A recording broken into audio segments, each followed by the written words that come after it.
Vous voulez prendre 2 bols. Assurez-vous qu'ils sont en céramique ou en verre et qu'ils résistent à la chaleur. Je les ai ramenés à la maison et je vais leur donner une couche de peinture en aérosol. Une fois la peinture sèche, ces bols ont un aspect vraiment agréable et texturé. Je vais simplement utiliser de la colle très forte pour les coller ensemble dans le bol supérieur. Je vais ajouter 3 mèches. Je vais simplement utiliser un peu de colle chaude pour les fixer au fond et je vais prendre 2 brochettes en bois et enrouler la mèche autour des brochettes.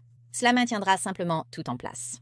Une excellente façon de fabriquer vos propres bougies est de réutiliser la cire de bougies existante. J'ai quelques-unes de ces grandes bougies piliers de Dollar Tree et je vais les placer dans de l'eau bouillante. Maintenant, portez des gants. Ces derniers peuvent devenir très chauds et je vais les faire bouillir doucement jusqu'à ce que la cire soit entièrement fondue. Versez la cire de toutes les bougies dans un récipient métallique avec une poignée. J'ajoute de l'huile essentielle pour parfumer et verse maintenant la cire fondue. Ensuite, éloignez-vous pendant environ 24 heures. Lorsqu'elle est complètement durcie, vous pouvez couper les mèches et utiliser votre bougie. J'espère que cela vous a inspiré à prendre un saladier en céramique de Walmart et à faire votre... Séparez délicatement les couches d'une serviette en papier à motif. Coupez la serviette en papier selon les besoins. Maintenant, nous allons réellement repasser la serviette en papier sur le cierge. Chauffez et repassez à feu moyen doux, pas trop chaud. Laissez refroidir la bougie avant de l'intégrer à votre décoration d'intérieur. Remplissez un récipient résistant à la chaleur avec de l'eau chaude entre 100 et 110 degrés. Placez une bougie conique dans l'eau chaude et laissez reposer pendant 10 minutes.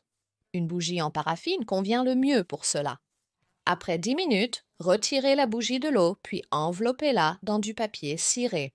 Prenez un rouleau à pâtisserie et appuyez au milieu de la bougie.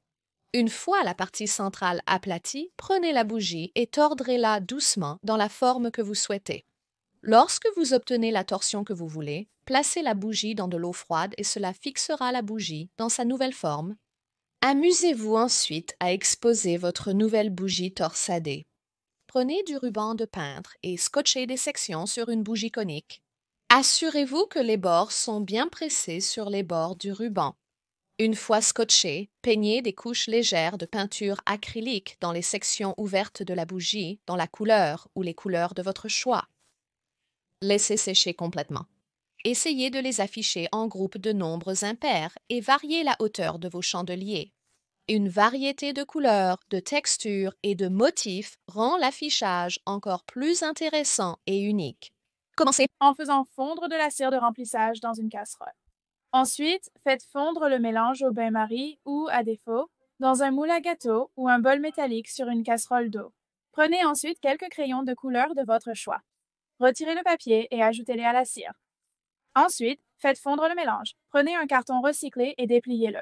Coupez 2 fentes de part et d'autre du haut. Enroulez la mèche autour d'une paille ou d'un baguette pour la fixer. Puis prenez de la glace. Ajoutez de la glace dans le moule en carton. Puis versez la cire sur la glace et laissez-la refroidir. Répétez ce processus avec chaque couleur. Après qu'ils aient refroidi, prenez une serviette et découpez et arrachez soigneusement le carton.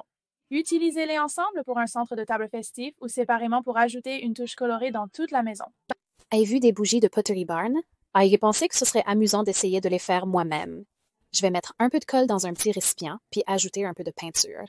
Maintenant que j'ai teinté la colle, je vais la peindre sur toute la surface extérieure du plat en verre.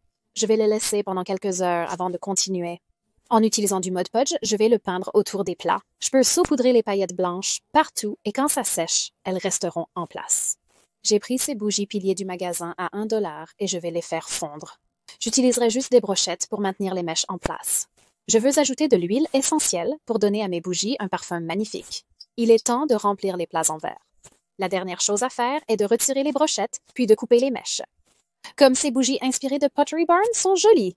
Elles sentent même aussi bon qu'elles